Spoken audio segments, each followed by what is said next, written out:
It's the one day to retirement guy. And so Bobby, he's getting too old for this shit. Justifiably is like, this sounds really too good to be true. And he's like, blah, blah, blah, blah. The one day to retirement guy. Yep. It was nice knowing you, Isai.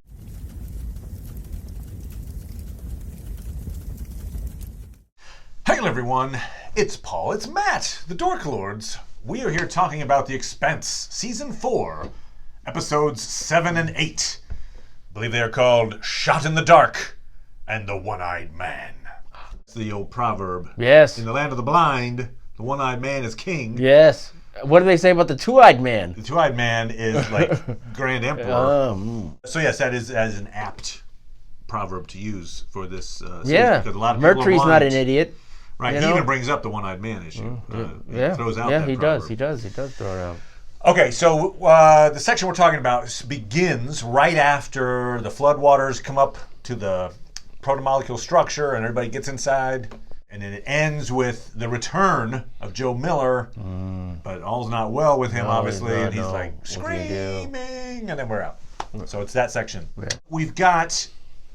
Again, we got 3 different realms to discuss. Sure. The main one is obviously what's happening on Illis. Yes, and people in the going skies blind. above Illis. Yes. Then there's Christian and the election. Sure, of course, that's a minor, but yes. And then there's Bobby. Bobby and her buddies. In that one. Okay, so we'll focus on the big thing first. Sure, of course. We'll move on. Okay, so Illis in the protomolecule structure. You've got belters. You got the security forces. It's a bad mix. One. The belt inners. The belt inners. The outer belt with the people who speaking. That's good. That's a good imitation, sir. Well done. Are you in the cast? You need some tattoos on your face. I'm working on it. Okay. Temporarily, things look great. Look, hey, we survived. The flood didn't kill us all immediately. But there are some issues that become readily apparent in episode 7. One of them is we saw the clues in the last episode. Oh, there's little green bloopies in people's eyes. Sure, yeah. They're going blind. That's right. The problem, apparently, it's much worse in that, you're like, oh, I got some stuff in my eye. By the way, everyone will be blind in a day. Like, okay. All right, that's pretty bad. Yes. It's not like, 3 weeks from now, some people are going to have some pretty bad... No, it's in like a day. Complete blindness. Boom. And as the doctor is saying, they were on the planet for a while, but... they just had the water come over there, and everybody's like packed together and everything. Like so that could cause it to, breeding ground. Yes. Yeah. It's growing season. Yes. In your eyeballs. So yes, bad times there as people start to go blind, and then also, killer slugs. Yes. Like the whole place is just lined with killer slugs. Yes. Which at first I thought it was connected to the things in the eyes, but it's not. No, they're two it's different not. things. No, they're both green. Yeah, I thought like maybe these things grow into a slug in your body and kill you, but no. Thankfully. No, they just fall from the sky. Right. And land on you and kill you. Yeah. So again, we're seeing this thing. What they, there was kind of the mission statement, perhaps of part of the season, was spoken maybe episode 2 or something. When I think it's actually Okoye, the doctor, says, oh, we've got 3 different life forms all trying to interact on this planet. We've got us, we've got the protomolecule, and we have the native species. And so here you go. You got the protomolecule, you got the native species sluggy things, and the eye worms, and humans. Wow. And, it's not the best mix. No, not really. Everybody does go blind. Well, except one dude. Yes, right. Who could it be? Who could it be? Amos. Nope. Oh, okay. No, it's Holden. Now, this is interesting in that, so Holden doesn't go blind, and they assume, it's probably something to do with this, you're talking to the protomolecules. Maybe it's like, and he dismisses that immediately. Well, it's just a projection. It's nothing about my body that makes that happen. Which, you would think, like, let's say, like, if I go for a checkup. Yeah. To the doctor. Sure. one of the first questions the doctor asked me. Are you being haunted by ghosts? Are you being haunted by ghosts and protomolecules? And I say, yes. And they're like, okay, good. I'd like to meet your doctor. Yeah, exactly. No, the other question after that, and after they take my weight, and I'm like, oh, great. They go, hey, are you currently taking any meds? Oh, yes. And then I go, yeah, that's, whatever. Any cholesterol meds. Yes. Or I have a patch with a bunch of cancer meds coursing through my body on a regular basis. Yes. Like that would have, seems kind of obvious that would be the first thing you might check. It's like, what makes you different? Oh, I have a patch with a bunch of cancer meds running through my... No, the problem is actually the doctor doesn't give enough attaboys to people. She's like, attaboy. Oh, wait, what's that? What? Is that a cancer patch? Yeah. So that's what's doing it. Yes. And once they discover, the thing I should have asked you literally in the first minute we talked, they then distribute said drugs, and everyone is cured pretty quickly. It's just, people just get thrown off by that ghost, It's just like, forget all other things. It's got to be the ghost. It's got to be the ghost. Isn't it that ghost? You and your superstitions. So once they figure what the thing is, it actually maybe resolves a little too fast, but they resolve it. So people were blind, it's terrible, sure. And then it kind of turns around. It's like, great. And by the end of the episode 8, they have returned to the surface of the planet. Still a lot of water around, but it's not killer water, and they are out of the Slugville. A few of everybody got killed off in the slugs. Seemed like there were a few people. Both sides lost folks. Yeah. During this time, we see Amos gets clinically depressed, I would say. I don't know. Like, he really takes the idea of going blind hard. It's not just blind, right? He's blind and it seems like they're all going to starve to death or whatever. Yes. And so just the weight of that seems to trigger in him maybe some old wounds, emotional wounds he's been holding. He has a thing where he talks about, I used to have these dreams and I'd wake up in the dark and then bad people would come and do bad things. And so by being permanently in the dark, it brings him to a low place. And I liked the fact that there was a little symmetry between, you see, Holden trying desperately to keep Amos intact. Yes. I need you. Do not leave me here. Yes. And then meanwhile, off-world, Christian and her husband, she's kind of having a similar thing with him. It's like, I need you, and he's kind of he's not on Team Christian. And I feel like there's leaders. And then they have their trusted seconds, but there's a rift happening in both of those situations. That's what I got out of it. And also the guy who's smuggling, he wants. I'm just bullshitting. Esai. We'll jump to him real fast because there's so we don't see much of them. It's in episode 8, I think, is a little brief thing. There's a big job, going to pay a ton of money, and he can retire. It's the one day to retirement guy. And so Bobby, he's getting too old for this shit. Justifiably is like, this sounds really too good to be true. And he's like, blah, blah, blah, blah. She shows up at his place, so we get to see he's a family man. That's right. He's got kids, and he's doing it for the family. That's He's right. like, as soon as we do this one more job, I'll just take off. And then he goes that dude is so dead. And then he goes to the door, and Peter Parker's there to date his daughter, and he's like, I don't know. Yep. So, the one day to retirement guy. Yep. It was nice knowing you, Esai. Farewell to you. Interesting conversation he has, though, with Bobby when he's talking about what he wants to do. He wants to take his family off-world and hopefully once the restrictions are lifted, go through the rings. Because this whole thing about terraforming Mars is a complete waste of time now. That there's all these habitable worlds. Like he said something like Mars died as soon as the rings opened. Right, yeah, because the planet terraforms 100 years or something to get it going. Yeah, he's like, why wait? He's not even going to be around, So for your children's children is really what you're doing it for. So it's a good point. Yeah, there's a lot of logic there.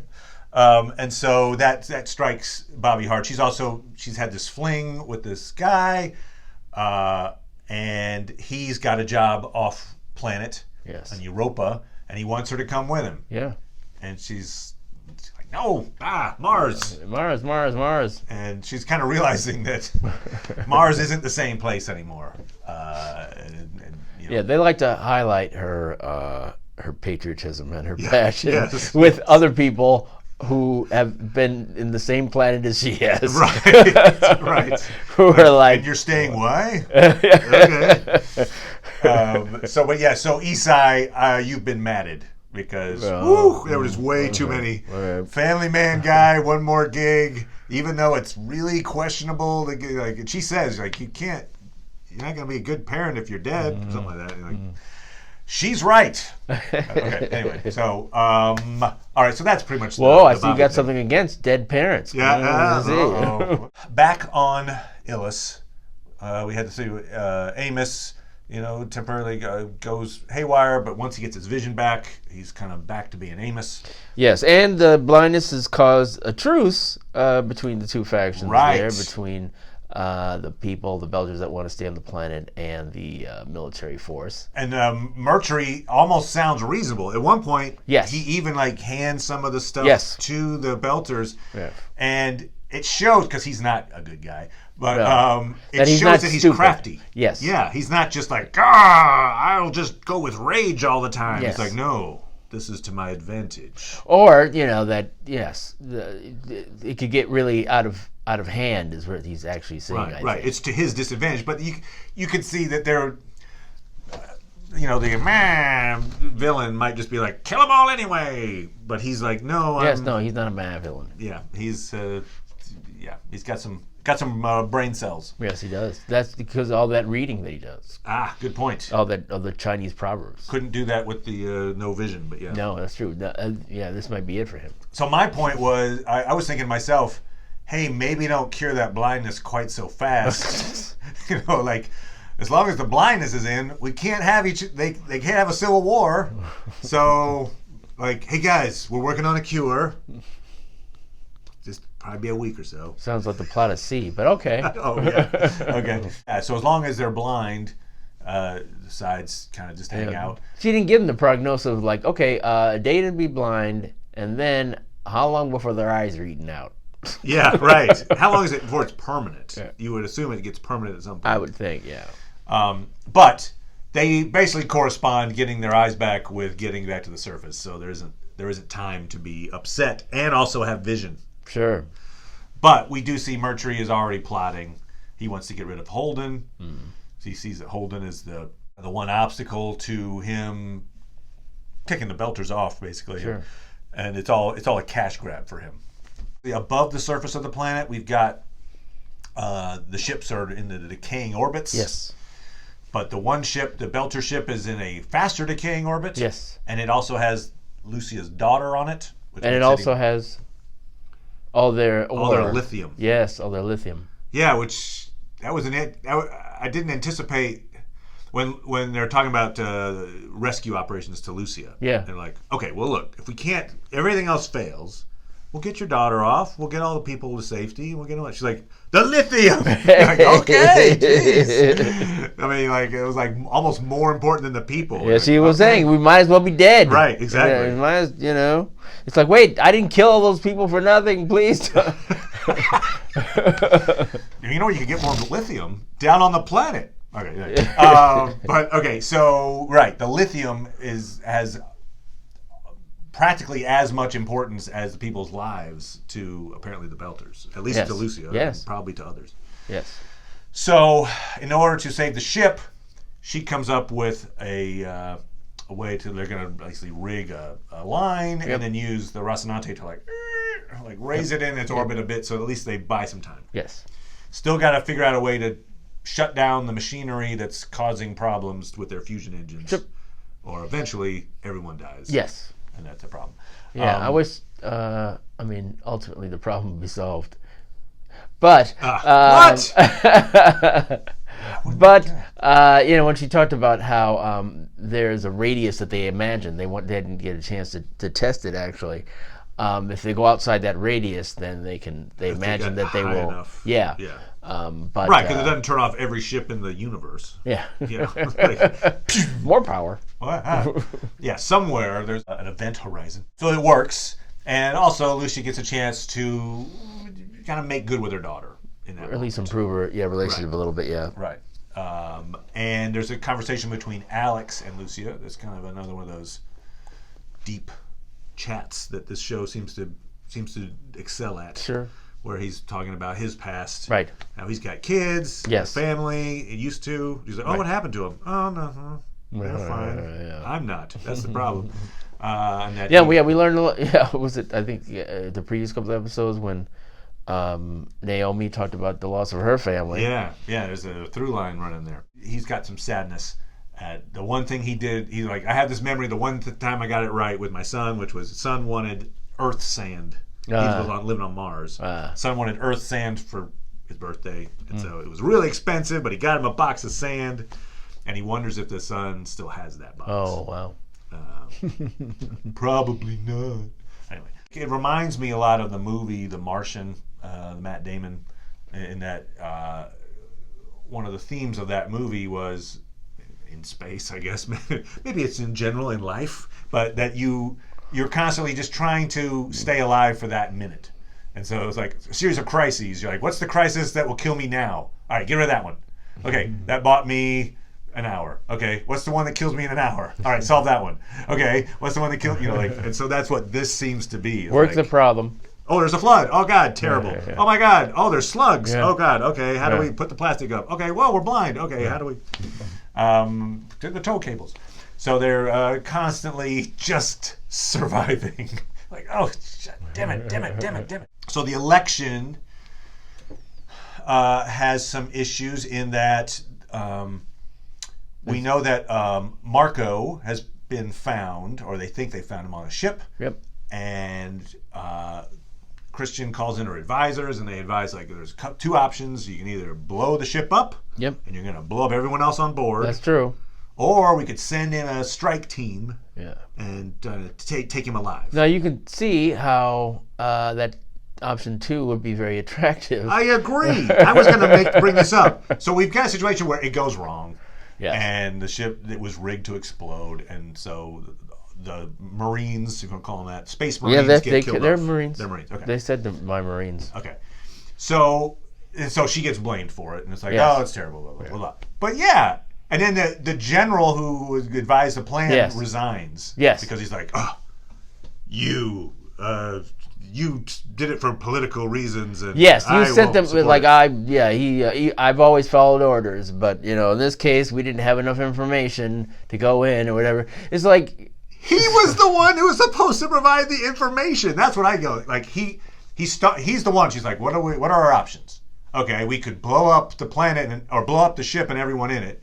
Okay, that's maybe not the best option. Is there another one? Yeah. Well, we could send in this strike team. Oh, that sounds good. Yeah. So you think it's if you don't like the plan, then don't bring it up. She only chose it because you introduced it, you dummy. Anyway, I don't know. It was kind of weird. Like, he didn't fight back at all while the plan was being discussed. No, afterwards he's like, I second guess you and resign. Yes, yeah.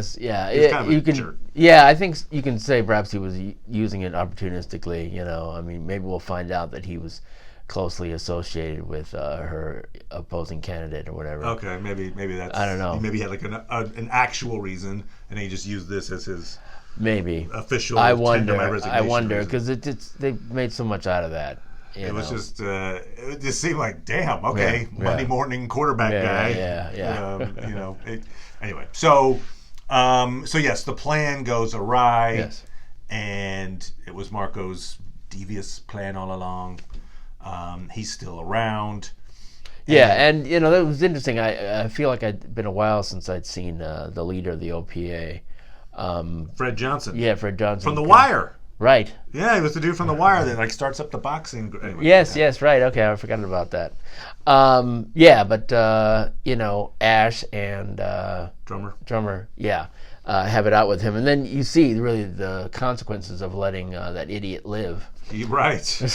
Right. That in that moment, that choice. It is interesting. That And Ashford, it's like I didn't buy Ash's defenses of her at all.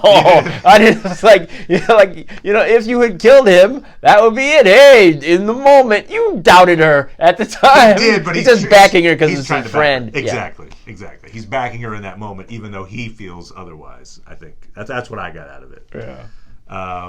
But she quits. Right. Yeah, because So she's opposed to the fact that part of that plan is to sell out Belters or whatever, and it's like, wow, he's behaving opportunistically just like she did in that moment, and so if they want to retain authority over the station, they need to play nice with the inners. And so she's like, I'm done with that. Ashford decides he's going to go hunting Marco and asks her to be his XO. She graciously declines. Yes. Essentially. And Ash, it seems to be driven by wanting to see Marco. See Marco's pretty face out the airlock. Yeah, right. We did see, I don't think I mentioned it at the time. This was like, I think last recap could have mentioned this. We see Ashford looking at video of playing with his son. Wow. When his face wasn't all screwed up. Oh. Okay, yeah. And it's like, those were happier times. Me and my little kid son, my infant son, essentially. Right. So when you talk about the pretty face and stuff, too, I think it has to do with, like, I suffered. It could be. You didn't. Right. You will. Yeah, so that's where that's kind of left off. Something about the election. I'm not that happy about the depiction of the husband / political advisor guy. I think his name is Aryan. I'm not sure. Anyway, the husband, Christian's husband. They have a couple of different scenes in this 2-episode arc, and I don't ever really get the love chemistry out of them. I get that I see him as an advisor, and I don't get the extra layer of, and I'm your spouse. And now maybe part of that is because they're having it out and that they're arguing, but I don't know. There's something that doesn't quite hit for me in that situation. Plus, he seems to be, I feel like maybe this is more about me, but I don't see a whole lot wrong in what Christian is doing. So, first of all, he's mad at her because she brought up their dead son at the funeral. Yes. And he thinks it's for political reasons. Yes. Which it partially is, but it's true. Yes. I mean, if I was doing a eulogy for 12 dead Marines that I sent off, I think I would mention, and by the way, my son was a soldier who died. Yes. Like, yeah. Yeah. Yeah. What's terrible about that? I mean, if it wasn't true, okay. Yes. I made up a son and then I pretended he died. Right. But no, this event reminds me that I lost my son in a similar way. Okay. I don't see that that's so terrible. Plus, when he's like, you leaked the footage of the Illis planet? She's like, yes, I did. Again, yes, I guess some decision had been made not to leak that stuff, and now it's leaked, and I suppose that is maybe the bad part about it. But it's not a lie. He's like, you're spreading fear. Okay, maybe people should be afraid. Maybe you should be afraid. It's literally the point of the campaign, which is, hey, there's danger out there if we go through the rings. Exhibit A, one planet. Look at the terrible things that are happening. I don't think that doesn't sound bad to me. Like, so I'm just quite earlier on we were saying, or an episode 2 ago, like, maybe you shouldn't go to these planets. Right.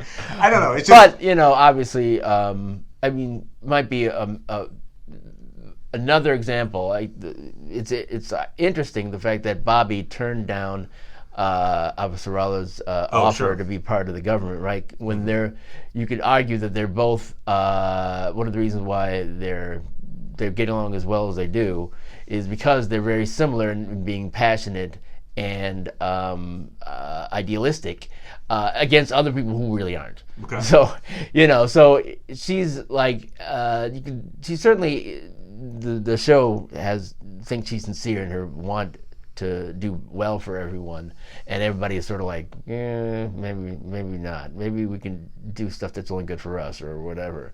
And so in this situation, it seems like everybody's sort of like, why are we doing this thing? I think everybody's probably not really behind her in that, and I think that's what the show is trying to, show, is that slowly even her husband is turning against her. Yeah, her husband's definitely turning against her.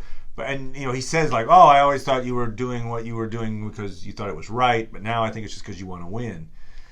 And she's like, well, I don't know what the difference is. I'm trying to win so that I can be right or whatever. But point is, I feel like she honestly believes that venturing out past these rings is a bad idea. Yeah. And if she believes that's a bad idea, then use the evidence to support your position, which is, hey, look, some people went past the rings, and right now they're getting killed off by slugs. And it just doesn't seem like a bad idea to me. And the fact that he is really outraged, the way that to get that much outrage, I would think as if she planted evidence or something. It was like, this it hasn't actually gone bad for the Belters, but she manufactured evidence to make it look like it. That would be terrible. Just to show what's happening doesn't really sound like it's a terrible thing to me. Maybe, though, I can't remember the specific scene where that was discussed. But if he's the one giving advice and then she does something opposite of that, though. That's true. True. Then it's like, you're not listening to me. Why am I even here, kind of thing. Yeah. Okay. Maybe that's probably part of it. Tough times for her election. Tough times ahead, it looks like, for Bobby, because seems like she's not getting out of this mission that she really doubts is on the up and up.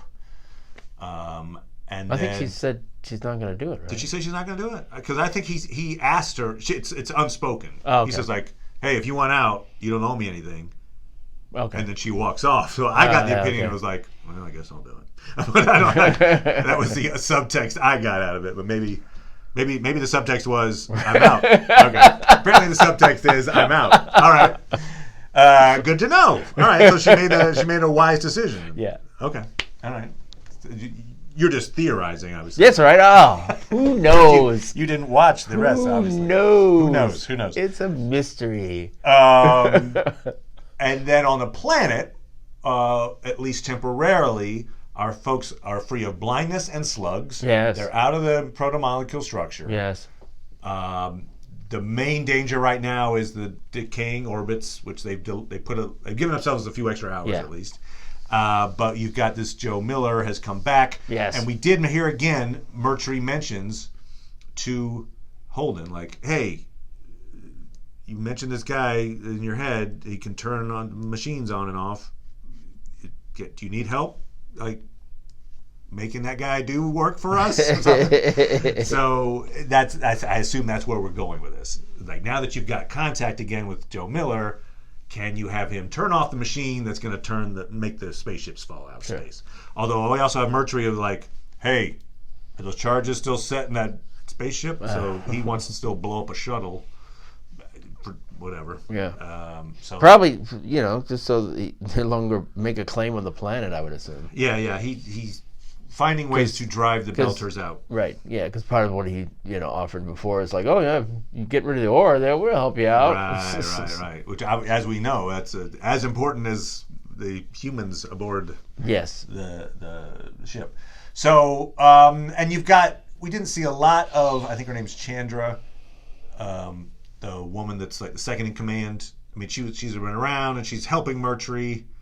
Yeah. Well, they had to talk about whether or not Amos was going off and being depressed. Yeah. So they had to talk about where her allegiances lie. So when they discussed the whole thing about why he's interested in it, she's and she had to declare many times whose side she's on. Yeah.